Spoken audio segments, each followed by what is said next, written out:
Hey guys, I'm Dupree, and today I will be teaching you about little combination shots. We actually don't make the second ball. There's probably a term for this. I'm just coming up blank, and I've probably used it before. I know it's not a Carom shot, or maybe it is. I think it is a Carom shot. Yeah, I guess it would classify as a Carom shot. But just little shots like this, where we are trying to pocket the 6 ball off of the 10.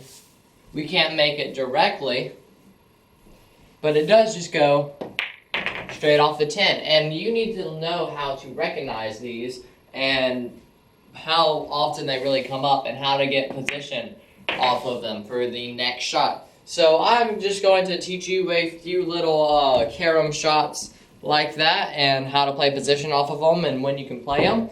And so let's go ahead and get started. So in this, we'll be going from the lowest number ball to the highest number ball, trying to play position on the highest number ball. In this case, that would be the 10. So the way you judge a Carom is by looking at the 90-degree line. When a ball is sliding, if the object ball goes in that direction, this ball will go 90 degrees from that. So if that ball goes, just draw a line straight through these, and 90 degrees from that happens to be the middle of the side pocket. So I know anywhere that I hit the 6 ball, I will make it into the side. Now the different part is determining the speed and spin on the cue ball. See, if I just hit it slowly, we have a shot on our 10 ball next. Because we just look at the line where the 10 ball will go, and we play position from there. So let's switch it up. 6, 3, maybe. Let's make this line a little bit wider, like that. So now it just won't go towards that pocket. So what we would have to do is play it and kind of thin the 3. So then we're left with a shot on the 6. I hit it a bit too hard, but the goal was to get a cut shot on the 6 into this corner, which we still have that where we have a bank, or we have a bank down there. We have several different options. I probably won't make this bank 2 rails. Try to make a 2-rail bank just for fun, but it is also the same if you are shooting along this line right here. So if this ball goes in that direction, this ball goes 90 degrees from that. And if we need to get a shot on the 10 next, we'll play with low right, thin that in. And here we are with a shot on our 10 ball. Now these shots aren't as hard as you may think. And you can still play them if there's a little bit of distance between them. So if we have our 10 here and our 6 here, and for some reason we just can't play it straight into the pocket, find that contact point. If the 10 goes over here, 6 will go over here. There's a little bit of top spin on the 6.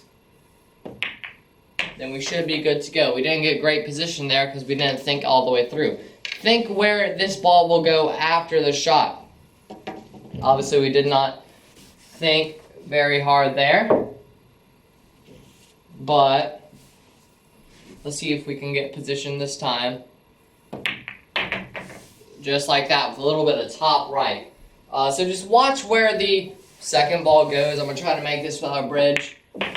Watch where the second ball goes and try to leave your cue ball in a place where you have a shot on that next ball.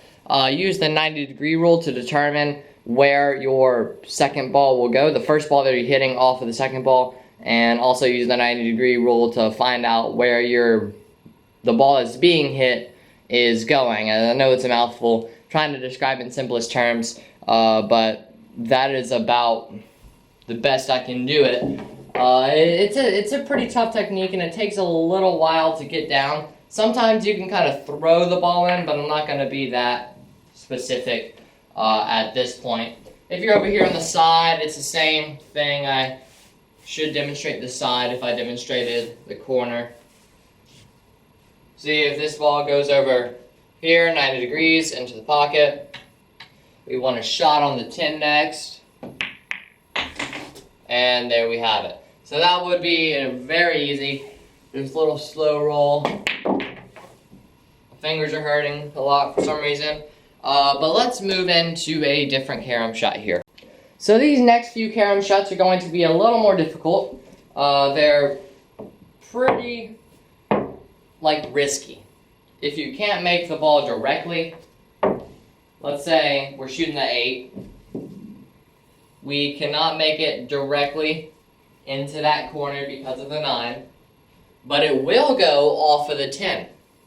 So what we need to do is we need to find the 90-degree line that sends the ball straight into the pocket. And if I send the 10 down this line right here, our 8 ball will go straight into that pocket.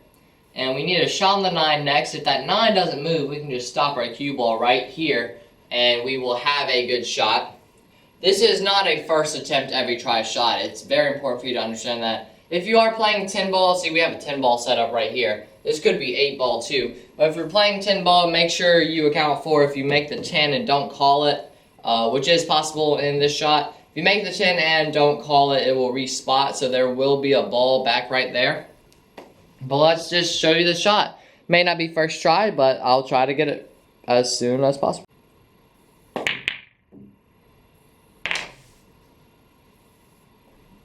Now that was a pleasant surprise to make that shot first try. And now I want to show you an easier carom shot. This is very, very easy. And this again is for position. So let's get our 8 ball back out here. So if we have a ball close to that pocket, and we have a shot right here, and we want to hold for the 9. We want to hold our cue ball close to the same position as the 9. The 8 cue ball goes through this line right here. If we hit it just dead on, we'll hit that first diamond.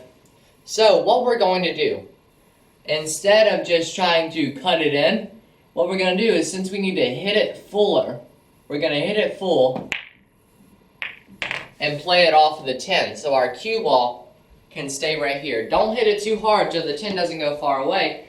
And then look at this run out that we've left ourselves right here.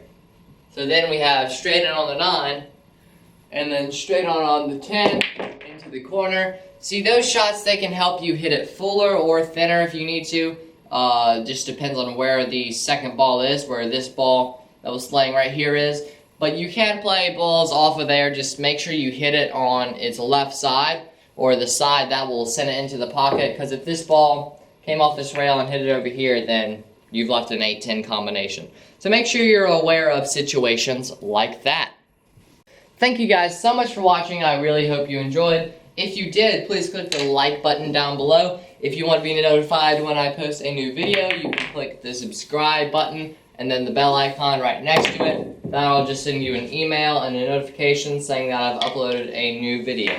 If you guys are trying to improve your game and you're looking for an easy tool to improve your game, I'd like to introduce you to the IQ training ball. This ball right here is a really great tool. It has a little face on the front, so when you strike it, a little chalk mark is left where your tip, a little circular chalk mark is left where your tip struck the ball.